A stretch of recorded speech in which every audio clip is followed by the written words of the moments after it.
បាទជំរាបសួរលោកគ្រូអ្នកគ្រូឥឡូវយើងមករៀនពីការលុបអក្សរនៅក្នុងនេះចេញយើងអត់ចង់បានអក្សរលើបន្ទាត់នេះទេអាពី A ទៅ B នេះតែមានអក្សរ F បន្ទាត់ F អញ្ចឹងណាចឹងយើងចង់លុបចេញធ្វើម៉េចចឹងយើងអាច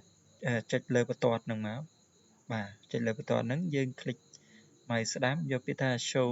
label នេះយើងដក text ចោលមកប៉ុន្តែយើងដកបានតែចំណុចហ្នឹងមួយទេតែបើយើងចង់ដកទាំងអស់ឧទាហរណ៍ថារូបការ៉េហ្នឹងមួយបាទអញ្ចឹងយើងអាចselect រូបការ៉េហ្នឹងហ្មងក៏បានដែរចុច click មកស្ដាំហើយអូស drag វាអញ្ចឹងមកបាទហើយចុច click មកស្ដាំទៀតកន្លែង show label នេះយើងចុចម្ដងទៀតមក show ហើយយើងដក show វិញទៀតមកយើងទៅបាត់អស់ហើយនេះ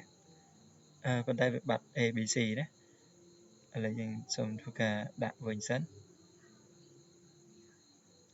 ឡូវយើងដកម្ដងមួយចុះឬក៏ select ម្ដងមួយចេះណា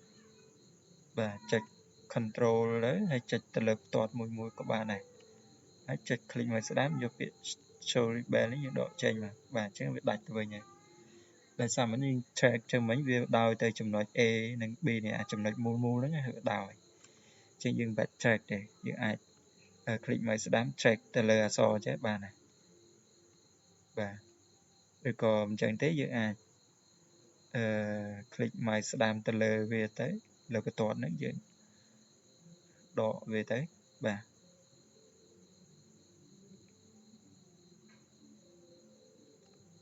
នឹងការដកអក្សរចេញនៅតាមបន្ទាត់ណាអញ្ចឹងមួយទៀតរបៀបដែលយើងចង់ដាក់ពណ៌ចង់ដាក់ពណ៌បន្ទាត់ហ្នឹងចង់ដាក់ពណ៌បន្ទាត់ពណ៌ក្រហមពណ៌ខៀវឬក៏ពណ៌អីផ្សេងដែលយើងចង់បានអញ្ចឹងយើងអាច track ទៅលើរូបធននិមិត្តរបស់យើងទាំងអស់ហ្នឹងមក click មកស្ដាំហើយ track វាមកណាបាទ track វាហើយយើងចុច click មកស្ដាំម្ដងទៅហើយភើផឹកទឹកច្រើនបាទអញ្ចឹងយើងអាចចុចទៅលើការកំណត់នេះ setting ហើយយើងមើលកន្លែង color បាទត្រង់ color នេះយើងអាចដូរពណ៌បានដាក់ពណ៌ឧទាហរណ៍ថាពណ៌ពណ៌បៃតងនេះវានឹងលោតពណ៌បៃតងណានេះវាដូរទាំងអក្សរណាបើយើងអត់ចង់ដូរទាំងអក្សរទេយើងអាចចុច select មួយទៅលើបន្ទាត់ឧទាហរណ៍ថាបន្ទាត់នេះចុច click វាមួយដូរមកដូរពណ៌មកណាចុចមួយមកដូរពណ៌ទៀតមក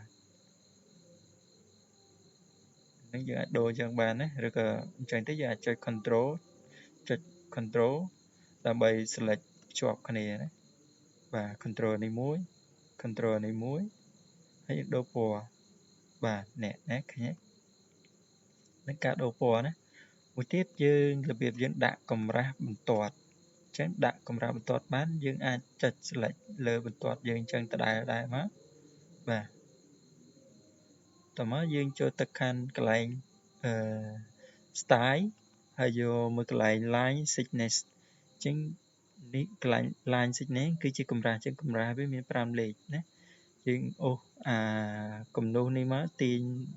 តឡើងកាន់ធំវាឃើញកាន់តែធំហើយយើងដាក់វាកាន់តែតូចវាកាន់តែតូចអញ្ចឹងឥឡូវខ្ញុំដាក់ដល់លេខ10វានឹងបង្ហាញមកកម្រាស់ប៉ុណ្្នឹងហើយណាកម្រាស់10បាទហ្នឹងប៉ុណ្្នឹងណាកុំដាក់កម្រាស់ហើយមួយទៀតopacity គឺដាក់ឲ្យវាឃើញព្រាលនិងច្បាស់ឥឡូវខ្ញុំដាក់រៀងព្រាលចេះវាអត់សូវឃើញទេអញ្ចឹងដាក់ឲ្យវាច្បាស់យើងទាញដល់ 100% មកណាអាហ្នឹងច្បាស់អត់មានព្រាលទេហើយ